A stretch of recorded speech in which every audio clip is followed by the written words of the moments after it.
We have made it to the trade deadline here in season number 4 of the Miami Marlins franchise. It should be a pretty busy episode today as we try to make some moves to better position our team in order to compete for a World Series. In the last episode, we made it through the All-Star break and the early portion of the second half of the year. And we're currently 64-45. We're 6 games behind the Braves in the division. We're pretty comfortably the number 1 wild card in the National League. So unless we have some big change, the Marlins do look like they would most likely be the number 1 wild card in the conference. If you remember last year, we had that awful losing streak after the All-Star break, but we still decided to buy, and it really paid off. We were one of the best teams in baseball through the final 2 months of the year, and obviously that has carried over to this season. Offensively, we are one of the most consistent and best teams in the big leagues. We are ranked in the top 10 in just about every important offensive stat. We're super high in hits, average. We're in second for home runs, only behind the Braves, who have maybe the most insane lineup I've ever seen. But really, other than stolen bases, which our stolen base efficiency is quite high, the offense checks off all the boxes. And unlike last year where we acquired Luis Robert, I don't think we need to make some huge move offensively. That doesn't mean we can't acquire another veteran bat.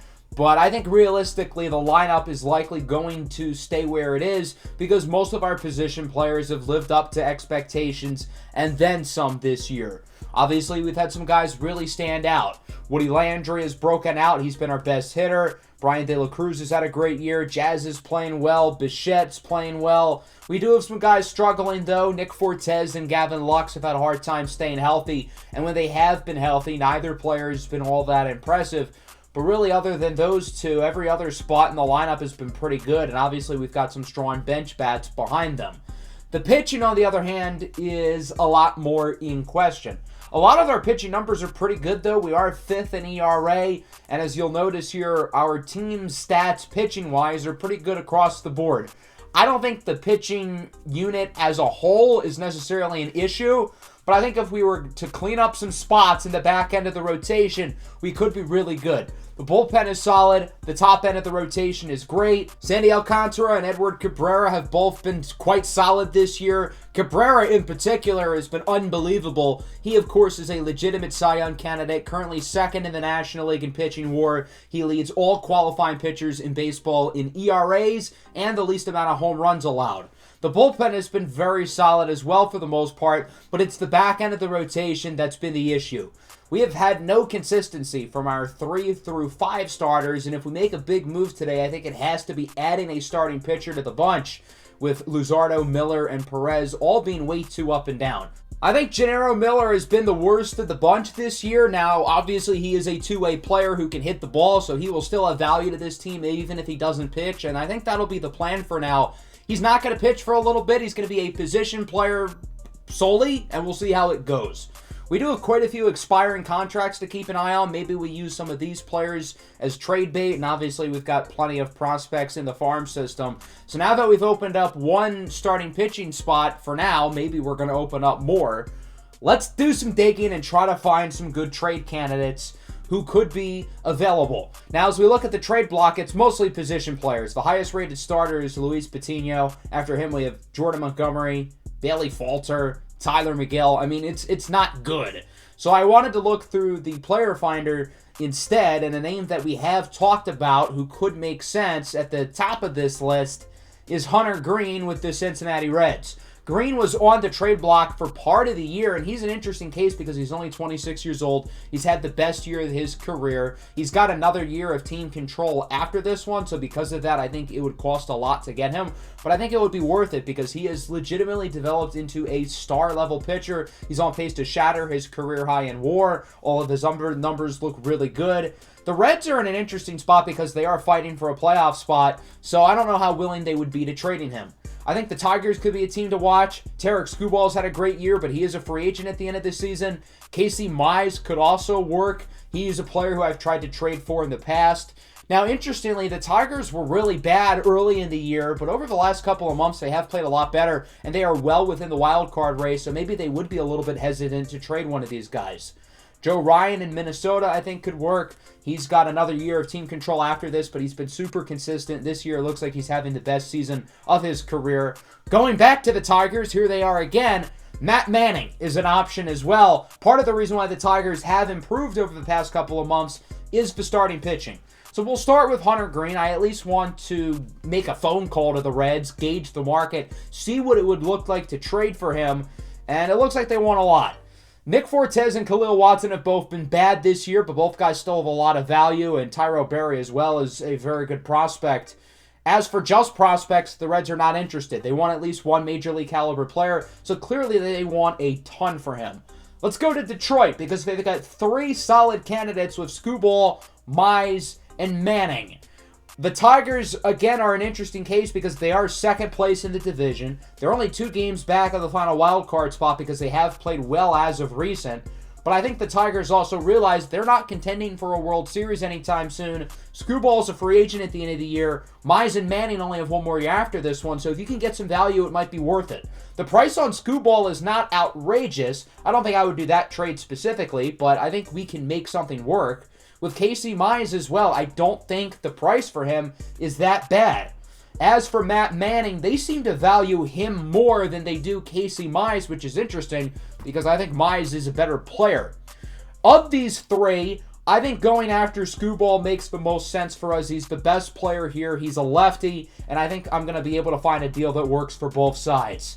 I wanted to get both Skubal and Casey Mize, but I wasn't able to agree to a deal without giving up one of our elite prospects, and I was not willing to do that, but I am willing to make this offer with Tarik Skubal. I think this is a really good deal for us. Skubal will be our number 3 starter, and a damn good one at that. In 136.2 innings this year, he has an ERA lower than 3, a whip at 1.27. Across the board, he has been really good. He is a free agent at the end of the year. We're going to have to figure out if we want to pay him, and since he's a free agent, the price to get him is a little bit lower, but it is still steep. We'll start with Ivan Herrera, who has been raking in AAA. Obviously, he lost the backup catcher job in spring training to Austin Wells, but Herrera's been really good. I think he could be the Tigers' starting catcher right now. Cameron Norman is also in the deal. We drafted him back in Season 1 out of the University of Maryland, and he has developed through the farm system pretty well. But in order to get big-time players, you got to give up good prospects. Jose Gerardo is the final player here. He's had his ups and downs in our system. He has a WAR at -1, but I feel like the numbers aren't that bad with him. And at 21 years old, I think he does have a lot of physical upside. So I think this is a pretty fair deal. We're giving up 3 solid pieces, but we're getting a really good arm with Tarik Skubal. The question now with Skubal is, will he be a long-term piece here? He's on the final year of his contract, and he's going to be asking for quite a bit of money with the year he's had. He wants over $21 million. We won't make any deals now. We'll cross that bridge when we get to it. Another reason why I wanted Skubal, along with his talent, is that he throws left-handed. We need a lefty in the rotation because I plan on trading Jesus Luzardo. He's 28 years old. If a breakout were to happen, I think it would have happened now. I think we can let this ship sail. He's had his ups and downs in this series, and he played pretty well last year when healthy, but this year he's gone back to not performing. Now, if any team can fix him, it is probably the Los Angeles Dodgers, who are a pitching factory. We're not getting a great deal, but with Luzardo struggling and him being a free agent, I think this is enough. We're getting Edgar Caro, a 22-year-old switch-hitting catcher, and Eldridge Leon, a 23-year-old switch-hitting first baseman. 2 solid enough hitting prospects who are both switch hitters and both have potential big league upside is a really good deal for us. Our next move will be trading away Connor Prelup. I would rather get a more established veteran spot starter than Prelup, and we're going to send him to the Padres for Yandy Diaz. Yandy was on our team last year. He was a good vet. He was super consistent. The guy just gets on base, and I think we made a mistake by letting him go. I think we need another guy like him in the order. So we're going to right our wrongs and bring him back. And our final deal will be sending away Anthony Santander. No more Tony Taters, unfortunately. He was really good last year, but this year it's been the opposite. His numbers across the board are bad. He has a WAR around -1. We'll be sending him to the Twins for our new spot starter. I'm looking for a veteran who's going to be consistent. You know what you're going to get with him. And it's ironic because it's well-known woman respecter Domingo Germán. Off the field, he is not consistent, and you don't know what you're going to get with him, But if you look at his numbers on the field, the guy is as steady as a rock. Consistent ERAs in the mid-threes. Pretty consistent whip. This is somebody who can be a long reliever. He can be a starter. He's not a long-term investment because he's on the final year of his deal. So as long as he doesn't have any substances that he illegally uses or drinks too much alcohol or hits any women, I think we'll be fine, and I think he'll be a good veteran addition to the rotation. So the Marlins ended up making quite a few moves here at the trade deadline. Obviously, the biggest one being acquiring Tarek Skubal. Now, we still have some roster moves to make as well. We're going to be sending down Aurelvis Martinez. He is out of options. I think he will pass through waivers. And the reason why I'm doing this is because I want to call up another pitcher to the bullpen, and that's going to be Joe Shearer, who's had a phenomenal season in AAA. We acquired him in the offseason from the Rays.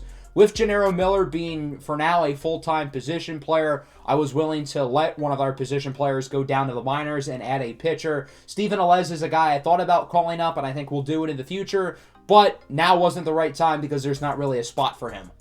So the offense didn't really change much other than the addition of Yandy Diaz while Anthony Santander was traded and Aurelvis Martinez was optioned to the minors. The pitching is really what changed with the additions of Tarek Skubal and Domingo Germán. Max Meyer, as you can see, is in the rotation with that fourth spot now that Gennaro Miller is not pitching for the time being and Jesus Luzardo is now with the Dodgers. Germán will get an opportunity to start some games as well, and Joe Shearer, of course, is now in the bullpen. So I wanted to play Tarek Skubal's Marlins debut, and it's on the road against Atlanta. A 4-game series against the Braves. We'll simulate through the trade deadline. The Angels acquire Alexis Diaz in exchange for Christian Lawrence and Mark Clark, two players that they've drafted pretty highly, but I do like that deal for the Angels, and then obviously we've got our deal for Skubal. The new-look Marlins looked pretty good in their opening series on the road against the Pirates. We ended up getting the sweep, 7-4, 10-2, and then 4-2, bringing us to a massive 4-game set in Atlanta. The Braves are red hot. They've won 8 in a row. They are the best team in baseball, so we have got an interesting challenge for us. Now, we have played well against the Braves throughout the year. I'm curious to see if we can keep it going. Before we hop into this game, though, we can now find out the ratings and potentials of our draft picks. So here we go. Interesting. Not too bad. It looks like we had ourselves a really solid draft. Obviously, we drafted the reliever Andres Vina in the first round. He is a 74 overall with 85 potential. So pretty much exactly what we could have expected. Somebody who's going to be able to contribute right away, and he's got solid enough upside. Justin Mora and Adrian Herman both have good potential. Broderick Sinclair and Greg Hancock have A potential. So we really hit late in the draft. Some guys we liked included Enrique Quiñones. He goes to the Mets. He looks quite good. Darryl St. Aud was the second overall pick to the Nationals. He looks pretty solid.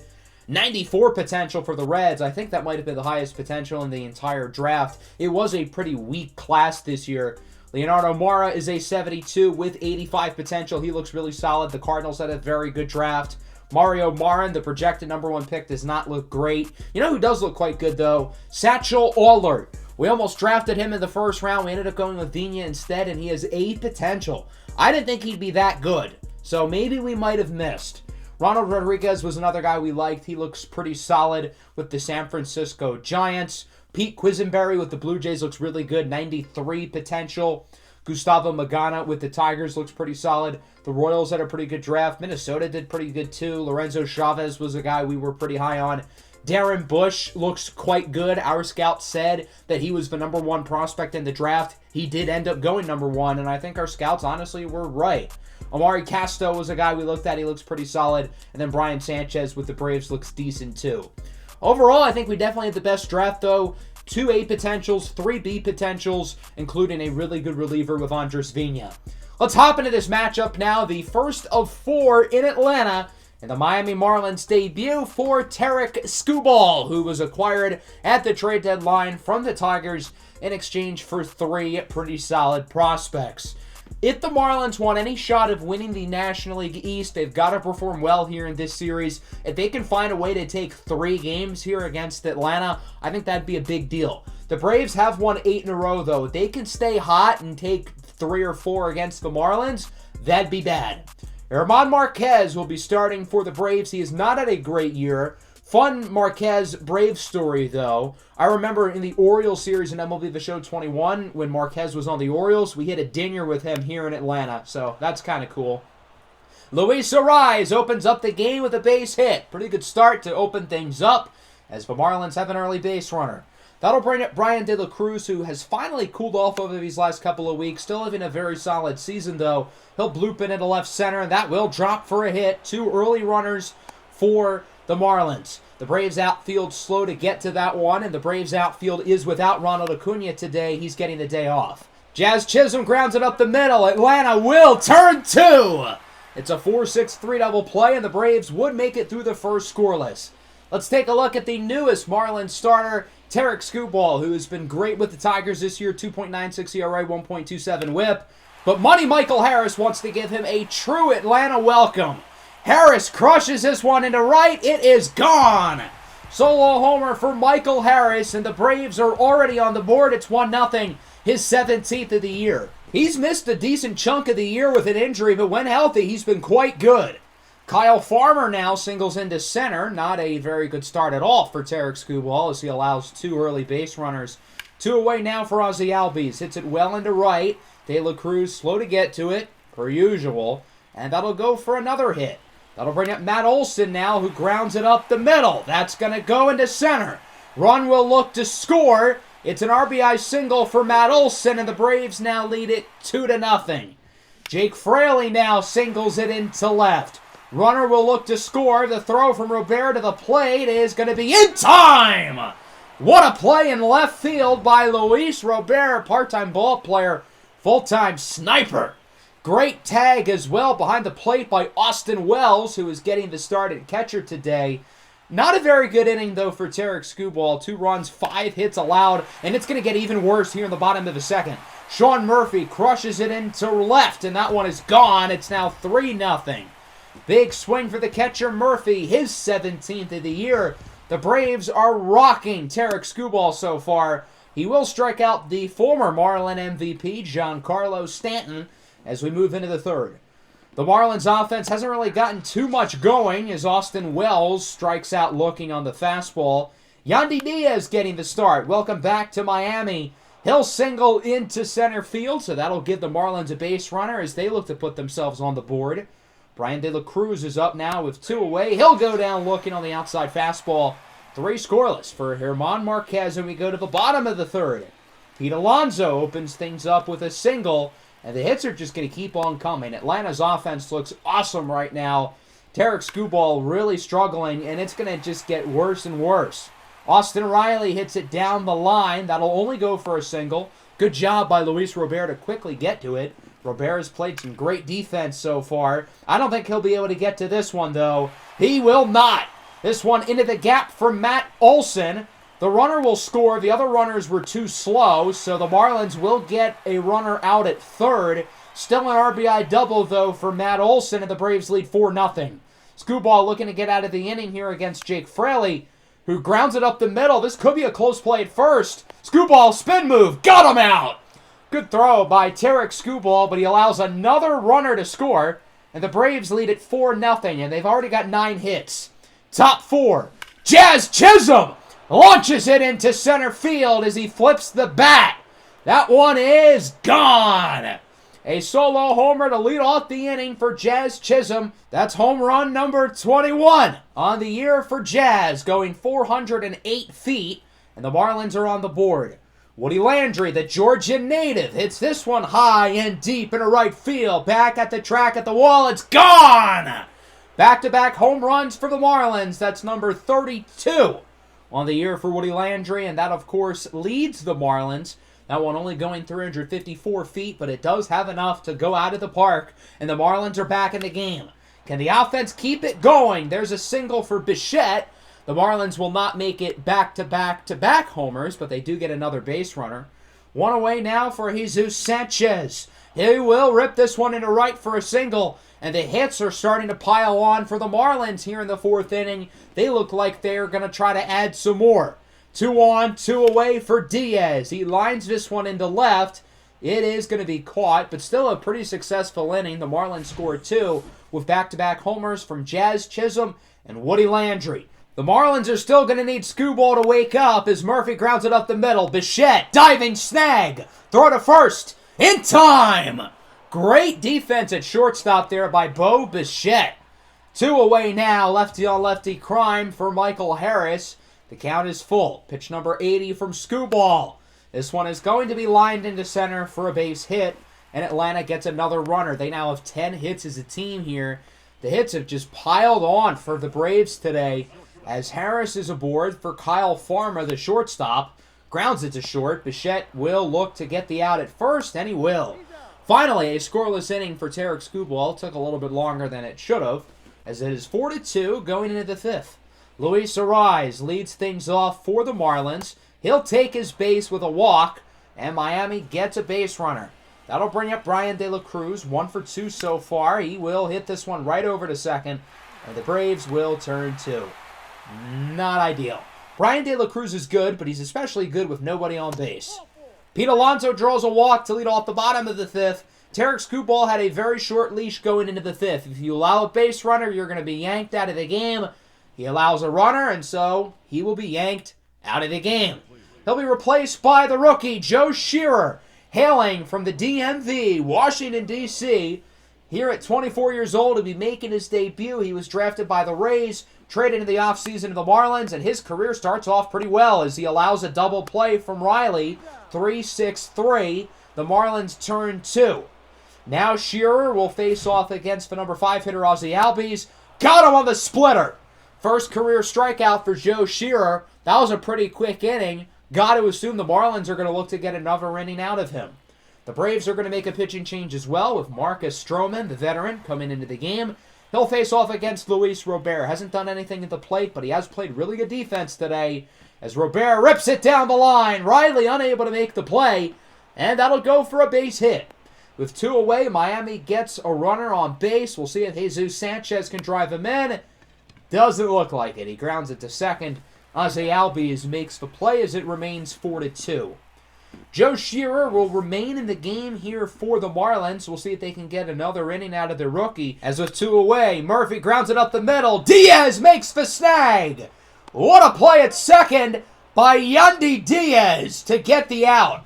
I've got to say, the Marlins defense tonight has been unbelievably good. Diaz with an incredible snag, preventing a base hit, and Joe Shearer's big league debut ends up being 2 perfect innings. Let's move into the 7th now. Austin Wells leads things off for Miami. He will single it up the middle into center. Not a bad start to the inning. The Marlins get a base runner here. They're down by 2. They need to get guys on and get their best hitters in positions to drive them in.